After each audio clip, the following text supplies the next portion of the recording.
you said about how you see these women, and there's nothing wrong with this, that they're running at 6 month, I don't know who it was recently, or a woman that like her entire pregnancy, she was training and she ran the marathon. I think a couple days later she gave birth. And I'm like, it's great and all, but then it puts this pressure on us that we should be doing the same thing. And I get the sense that that's where you were feeling, what you were feeling. Absolutely. And I think for me, there was nobody else out in my world saying, oh, I'm actually so tired, I can't physically do anything. I didn't know that that was a thing. I knew other women that had been pregnant. I had friends that had been pregnant. I'd never come across anyone that had ended up so physically exhausted as I did the entire way through. And also none of my friends were that into running who then got pregnant, so that sort of hit that. So I was looking to kind of social media and what other people were doing there, and kind of, you've seen people on the front cover of women's running who are pregnant, and you're thinking, wow, I've always run, I've always been fit, I've always been healthy. Why can I not do this anymore? I should be able to do this. And I guess part of me wanting to talk about it here is actually that's just what happens. That's normal, it's natural. Not everybody, some people can run and that's amazing, and some people can't, and that's okay, and that's how our body responds to pregnancy. But I think that's a kind of a message, I think, that's got lost somewhere. Yeah, well, because we celebrate it. We put them on this pedestal, like, oh my God, she ran while she was pregnant. And, oh my God, you think to yourself, that'd be great if I could do it, but it is what it is. So with that being said, you then had your daughter. Yeah. And you're happy and elated. At what point, and be honest, Chloe, at what point did you say, now I can run? I ran out of GP surgery at my 6-week check. Wow. So the same friends I was going to Amsterdam with had all decided that the following year they were all going to Jersey, which is a little island off the south of England, to run the marathon there. And so about 8 weeks postpartum, I'd signed up to run this bloody marathon in Jersey. Keep going. Which is that, I think because I'd felt so unwell when I was pregnant and I really wanted to run and I couldn't, and I just had this awful pregnancy, I literally wanted to run away from the pregnancy. I wanted to run away from that person. Yeah. And I wanted to be me again. And so I'd seen, all these people on social media who'd, popped out a baby and run a marathon. And I kept trying to remind myself the whole way through. I was like, Chloe, you've got a baby. You couldn't run for 9 months.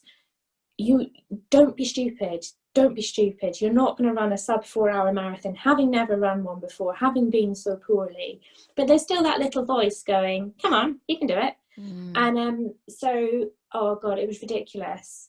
There was, so my daughter, she wanted breastfed every 45 minutes and I was breastfeeding her. So all of my long runs involved 5K loops around my house where I'd have to pop back in to feed her, to go back out again, as my husband's like tearing his hair out because he's like, well, I can't do anything about it. And she's screaming. And he was like, can you get back? Like, and there was just this, I think there was one night and it was about 3-4 weeks before the marathon. I had to do my longest run.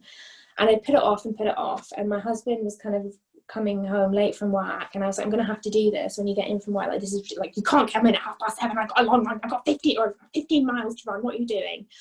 And so he came in, and I just threw him my own. I was like, she won't go to sleep. Ran out the door, did my 5K loops. Every time I came in, so every half an hour, she was still screaming. She wouldn't go to sleep. So I didn't have a running buggy at this point. We just had our Silver Cross, nice pram. Mm-hmm. So I put her in the pram, all safely strapped in and everything, and tried to run with her around the streets of where we lived, past people standing on the curbs outside pubs, because it was a nice evening. And there was this moment I just went, Chloe, what are you doing?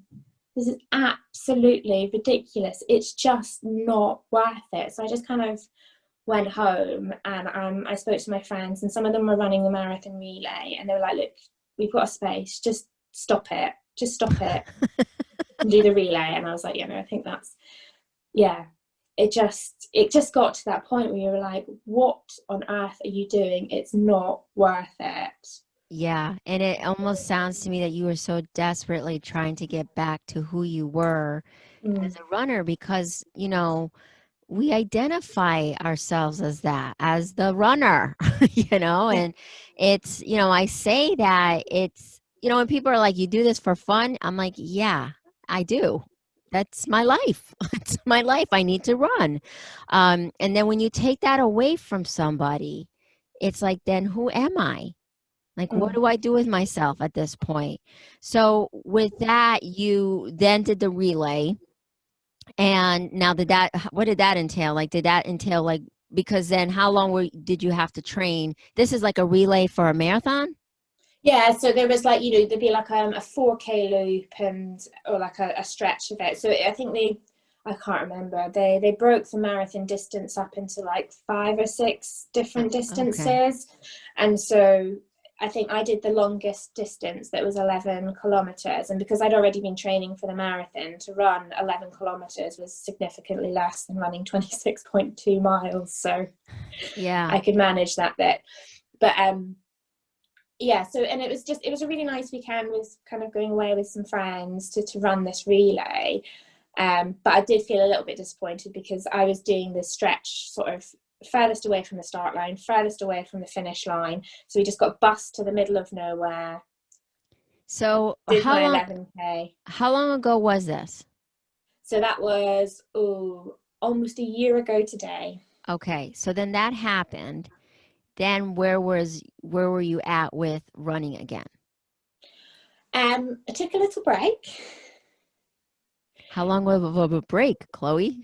Um, so probably a good few months, I think. I Wow. was like, I just need to. Yeah.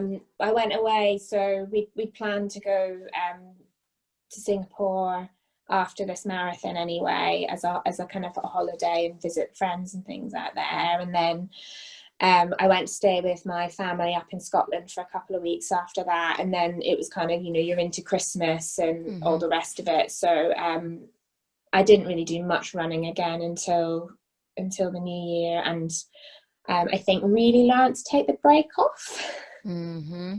So during that time that you took a break, did you find where your outlet was because I mean, running is an outlet for our mental Mm. health and release. So during that time that you took a break, were you able to find something else that helped you, and what was that?